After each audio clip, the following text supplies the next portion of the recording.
হে everyone, আসসালামু আলাইকুম। কেমন আছেন সবাই?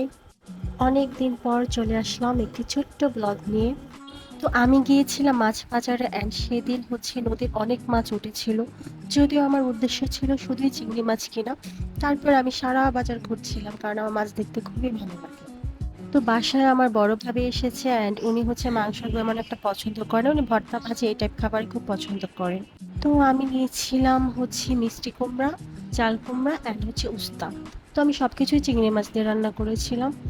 সবাই বলে আমার হাতের উস্তা ভাজি তিতা হয় না, কিন্তু আমি উস্তা ভাজি খাই না, আমার কাছে এটা তিতাই লাগে।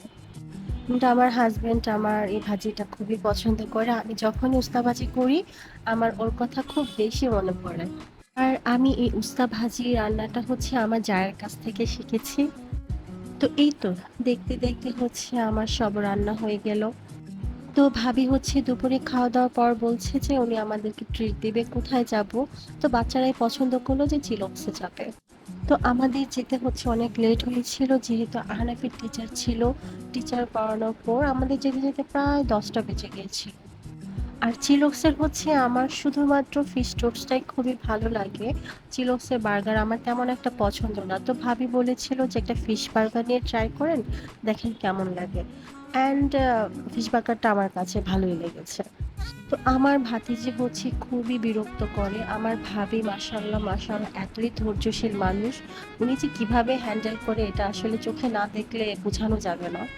তো উনার জায়গায় আমি কিংবা আমরা হলে যে কি করতাম আল্লাহই জানে। উনি শান্তি মতো বসে একটু খাবে সেটাও পারে না। আমার খুবই মায়া লাগে। আমি শুধু দোয়া করছি যে ও কবে বড় হবে, ভাবি একটু শান্তি পাবে। তো ওখান থেকে আমরা চলে গিয়েছিলাম ওয়াফেল নাটে। বাচ্চারা ওয়াফেল খাবে বলে আবদার করেছিল অ্যান্ড আমি বরাবরই রেড ভেলভেট ওয়াফেলটা খুব পছন্দ করি। ভাবি আপুনের কোল্ড কফিটা খুবই পছন্দ করি, তো আমরা কোল্ড কফিও খেয়ে নিলাম। সবাই আমার ভাতিজির জন্য দোয়া করবেন যাতে ও ভাবিকে একটু কম জ্বালায়। আজকে এ পর্যন্তই, সবাই ভালো থাকবেন, আল্লাহ হাফিজ।